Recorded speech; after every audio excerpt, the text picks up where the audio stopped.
Hey everyone, welcome to my channel. This is अस पॉलिसनीन और आप सुन रही हैं dangerous queen episode 6 part 4। So let's start. So queen king की बातों से थोड़ी सोच में पड़ जाती है और फिर बोलती है हाँ, वो मेरे लिए वन एंड ओनली है और उसकी जगह कोई नहीं लेगा। किंग उससे बोलता है तो फिर तुमने उससे माफ़ी मांगी? तो क्वीन बोलती है क्यों? तो बोलती है तुमने जो अपनी जान जोखिम में डाल के उसको इतना नाराज़ किया, तुमको नहीं लगता इस बात के लिए तुमको उससे माफ़ी मांगनी चाहिए? हर कोई तुम्हारे इतना स्ट्रांग नहीं होता जो इन सारी चीज़ों को बहुत ईजिली हैंडल करे। क्वीन बोलती है मैं क्यों माफ़ी मांगूं? क्या आप ऐसा होने देते कि कोई आपके सामने बेव को चाकू मारता और आप उसको नहीं बचाते? किंग बोलता है मैं ऐसी चीज़ों के बारे में क्यों सोचूं जो कभी कभी होगा ही नहीं। क्वीन किंग को गुस्से में देखती है तो किंग हंसने लगता है। किंग को पता है कि उसकी बहन पो के लिए क्या फील करती है। वो उसके साथ पड़ी बड़ी है और इसको समझना बहुत मुश्किल है जब तक पो की बात ना हो। किंग बोलता है कि तुमको अगर कुछ हो जाता तो तुमको पता है कि पुनीता का उसके बाद क्या हाल होता, और पुनीता इस बात से क्यों नहीं घबराती और क्यों नहीं तुमसे लड़ती। अब तुम समझ पा रही हो कि क्यों तुमको मुझसे माफ़ी मांगनी चाहिए? क्वीन बोलती है ठीक है, मैं समझ गई, मैंने गलती की। तो किंग बोलता है कि हाँ, पता है प्रेम में गिरे हुए इंसान हमेशा गलती ही कर बैठता है। क्वीन गुस्से में बोलती है चुप रहो फी मेरा मजाक उड़ाना बंद करो, जबकि अभी भी कुमधुम तुमको परेशान कर रहा है। कुमधुम का नाम सुनते ही किंग का फेर गुस्से से भर जाता है। उसको कुमधुम के ऊपर बहुत गुस्सा आता है कि उसने उसकी बहन के साथ ऐसा क्यों किया, चाहे वजह जो भी हो। किंग बोलता है उसका नाम मत लो और मेरा मूड खराब मत करो। किंग बोलता है तुमको आज बेव को लाने यूनिवर्सिटी नहीं जाना है तो मेरे साथ यहाँ पे क्यों बैठे हो? क्वीन बोलती है आप उस चीज़ से भाग नहीं सकते भाई। फिर किंग बोलता है ऐसे दोस्तों को मैं अपनी ज़िंदगी से फेंक दूंगा और उसके बारे में कभी नहीं सोचूंगा। जो कोई मेरे फैमिली के साथ लड़ेगा उसका मेरी ज़िंदगी में कोई जगह नहीं है। तभी क्वीन का फ़ोन रिंग करता है और वो क्वीन को और कुछ नहीं बोल पाती। अभी तो एक नई चीज़ हुई होती है, जब क्वीन हॉस्पिटल से छूट जाती है उसको पो का नंबर बहुत ईजिली मिल जाता है क्वीन को बिना किसी मेहनत के। क्वीन बेव के कॉल देखने के बाद किंग को बोलती है कि मुझे आपसे बात करके सर दर्द हो रहा है। किंग बोलता है हाँ अब तो होगा ही, क्योंकि तुमको बेब ने बुलाया है ना। तो क्वीन बोलती है हाँ, मैंने ही उसे बोला था कि उसका क्लास छूटने के आधे घंटे पहले मुझे कॉल कर दे। किंग क्वीन की हरकतें देख के हंसने लगता है। उसको याद है कि क्वीन जब अपनी सौतेली बहन से चिपची रहती थी प्यारी लगती थी, लेकिन अब जब वो प्यार में है तो और ज़्यादा प्यारी लग रही है। किंग पुनीता को बहुत ज़्यादा अप्रिशिएट करती है क्योंकि उसकी वजह से उसकी बहन ऑफिस के लाइफ छोड़ के एक नॉर्मल लाइफ जी रही है। किंग बोलता है कि मैं तुम्हारी गर्लफ्रेंड को फुल मार्क देता हूँ। तो क्वीन बोलती है उसकी कोई ज़रूरत नहीं है, मुझे तुम्हारे मार्क की कोई ज़रूरत नहीं है। क्या तुम भूल रहे हो? क्वीन और बो अलग हुए लगभग 3 दिन हो चुके हैं, पर जो बोनीता सोची थी वो बिल्कुल नहीं हो रहा है। वो अभी तक शाम तक तो क्वीन की कमरे में ही गुजारती है अपना ज़्यादातर टाइम।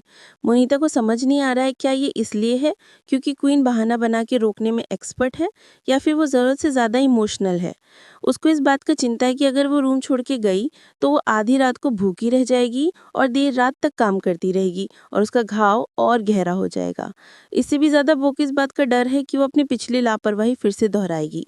मोनिता ने सोचा था कि वो एक दूसरे से अलग होकर एक दूसरे को समझने का टाइम देंगे, लेकिन वो ही क्वीन से अलग नहीं हो पा रही है क्योंकि उसको बहुत फिक्र है। दूसरी तरफ क्वीन दिन गिन रही है कि उनके अलग होने का दिन कब खत्म होगा, और यहाँ भी वो बस क्वीन की ही टेंशन लगी रहती है। बोनीता उठ के रूम से जाने लगती है तो क्वीन बोलती है क्या तुम मुझे ये पढ़ के सुनाओगी? क्वीन हमेशा से करती है, जब पुनीता रूम से जाने लगती है कुछ ना कुछ बहाना बना के उसको रोक लेती है।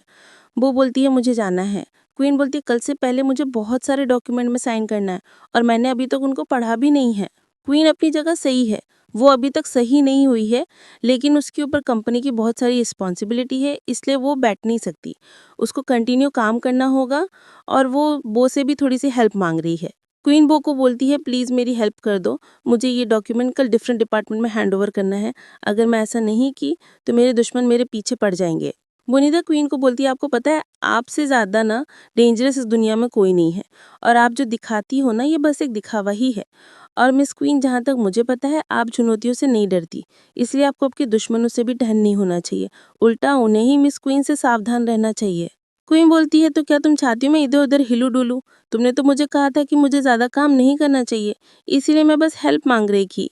क्वीन की ऐसी नाटकी देख पुनीता बोलती है अगर आप किसी कंपनी की प्रेसिडेंट नहीं होती तो पक्का आपको ना एक्टर होना चाहिए था, क्योंकि मिस क्वीन रोज़ ऑफिस जाती है, अपना काम करती है और इस कमरे में भी घूमने फिरने में उनको कोई दिक्कत नहीं होनी चाहिए। क्वीन बोलती है तुमने ही निर्देश दिया था, अब मैं क्या कर सकती हूँ, अब तुमको तो मेरी हेल्प करनी ही पड़ेगी। मोनिता अपने लिप्स को काट ली थी। वो ये सारी चीज़ें पुनीता की हेल्प करने के लिए बोली थी, लेकिन यहाँ पे ये चुड़ैल तो उसकी ही खून चूस रही है। मोनिता ना चाहते हुए भी क्वीन की हेल्प कर देती है। मोनिता क्वीन की हेल्प अक्सर कर रही होती है ताकि उसको ज़्यादा प्रॉब्लम ना हो, खास करके उसको दवाई खाने में, कपड़े पहनने में, नहाने में हेल्प करने के लिए, जो कि मिस क्वीन खुद से कर सकती थी, लेकिन वो जानबूझ के सबकी पुनीता से करवा रही है। उसको पहली बार चोट लगने का मज़ा आ रहा है, उसको बेनिफिट हो रहा है कि उसको चोट लगे। ठीक है मिस क्वीन, मैं तब तक यहीं रहूँगी जब तक आपको ये सारा फाइल कंप्लीट ना हो जाए। और ये बोल के मिस क्वीन की वो हेल्प करने लगती है। तभी मिस क्वीन बो को बोलती है, क्या आज रात तुम मेरे साथ सोओगी? वो इसको एकदम ठंडी निगाहों से देखती है। वो ऑलरेडी उसका इतना काम कर रही है, तो उन दोनों का फिर अलग होने का क्या मतलब है, जब वो एक साथ ही रह रहे हैं। वनीथा अपने रूम में 24 में से 8 घंटे स्पेंड कर रही है, तो फिर ये अलग रहने का क्या मतलब है? हालाँकि वनीता को बहुत काम है, उसको स्कूल भी जाना है, अपने प्रोजेक्ट भी कंप्लीट करने हैं और एग्ज़ाम की तैयारी भी करनी है। वनीता गुस्से में क्वीन की तरफ देखती है और बोलती है, आपको पता है कि आपकी सज़ा अभी भी बाकी है, फिर भी आप मुझसे ये रिक्वेस्ट कर रही हैं? क्वीन बो के पास आती है, बोलती है, मुझे अभी भी अपने एग्ज़ाम की तैयारी करनी है, ये बात आपको अच्छी तरीके से पता है। क्वीन बोलती है, अब यहाँ पे भी पढ़ सकती हो, मैं प्रॉमिस करती हूँ कि मैं आपको परेशान नहीं करूँगी। वो बोलती है, हमने डिसाइड किया था और अभी 1 वीक भी नहीं हुआ है। क्वीन बोलती है, मैं ऐसा क्या करूँ कि तुम मुझसे बहस करना बंद कर दो?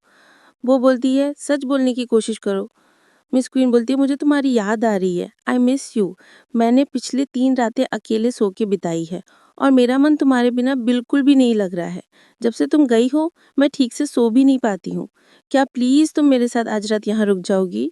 तो friends, this is it for today. If you like my video then like, share and subscribe. क्योंकि आप वीडियो तो देखते हो बट सब्सक्राइब नहीं करते हो। अगर सब्सक्राइब नहीं करोगे तो मैं मोटिवेट कैसे होंगी? Please subscribe and don't forget to press on bell icon. So आज के लिए इतना ही। टाटा, bye bye, good night, take care. This is your Polly signing out. टाटा, बाय बाय।